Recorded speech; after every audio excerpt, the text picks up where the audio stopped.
Hi guys, it's Falene from Six Blue Warriors.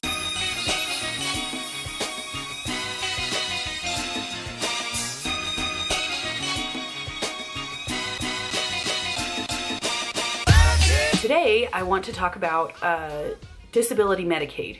Most of you may be familiar with traditional Medicaid. Traditional Medicaid is when your income is low enough that you qualify to receive medical services through the Health and Welfare Department so that your medical care can be covered. So, students who are going to school or, families that just have a really low income can qualify for Medicaid. That's traditional Medicaid. There's also pregnancy Medicaid, which just goes in conjunction. It works together with your regular insurance plan. So it covers all of your pregnancy related expenses, but it is similar to traditional Medicaid if you don't have insurance through another source as well. Then what I want to talk about is disability Medicaid. So this is Medicaid that is available for individuals with a disability. And the income requirements, the asset requirements, all those things, the limits are much higher for this than for disability Medicaid than they are for traditional or pregnancy Medicaid. So for example, in our family of 6, Aiden and Gavin both have autism and they qualify for Medicaid, but the rest of our family doesn't. So Aiden and Gavin have Medicaid as a secondary insurance, while the rest of us just are with our regular Blue Cross plan or whatever it is that we have. So it just helps to supplement the medical costs for that individual, which for us, the big thing is ABA therapy, because that's the thing that would be difficult for us to be able to afford on our own. Now, there are 2 ways that you can apply for disability Medicaid.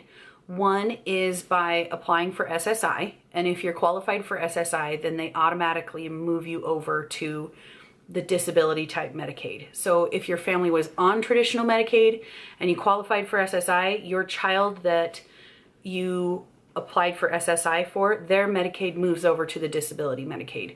So that when your income raises so that the rest of your family no longer qualifies for traditional Medicaid, that child will still keep their Medicaid until you reach beyond the income limits even for disability Medicaid. The other way is that you can apply for disability Medicaid directly with the Medicaid office. You don't have to apply for SSI. But the Medicaid office and the SSI office work very close together. They have the same approval process to establish disability in order to get approval. So that is something to keep in mind. Although when I called to start this process several years ago, I had already applied for SSI, and when I called to apply for disability Medicaid, because I figured they were 2 separate entities, they said, "Oh, have you applied for SSI?" And I said, "Well, yeah, we just started that process." They said, "Okay, well then don't worry about it. We're not going to even start an application with us because we go through the same approval process that they do. And if you get approved for SSI, then you automatically get approved for Medicaid as well."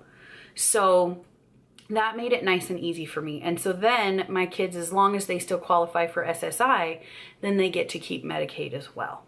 Which again, for us, the big thing is having the Medicaid to pay for the ABA therapy.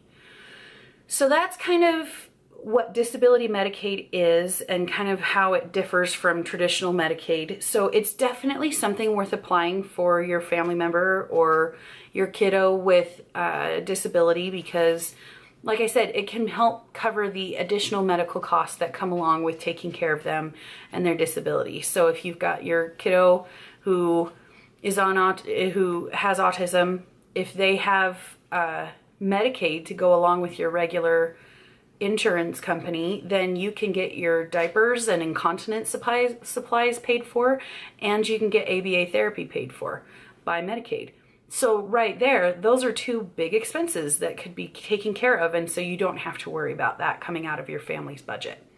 It's been a great thing for us. There is an annual review that you have to do just to maintain it, but the big thing is, since we already have SSI, a lot of our approval things, we just have to worry about maintaining and keeping SSI happy, and then we don't have to worry as much about keeping Medicaid happy. So, okay. So there's my information for you on what is disability Medicaid. Hope you find that helpful. And if you have any questions, feel free to leave them down in the comment section and I'd be happy to get back to you as soon as I can. Also, if you like the video, feel free to leave a like or to subscribe. And also, as always, please feel free to share these videos with anyone that you feel could utilize them, because the point of this is to get as much information out to as many people as we can to help make people's lives easier. So, adios, you guys.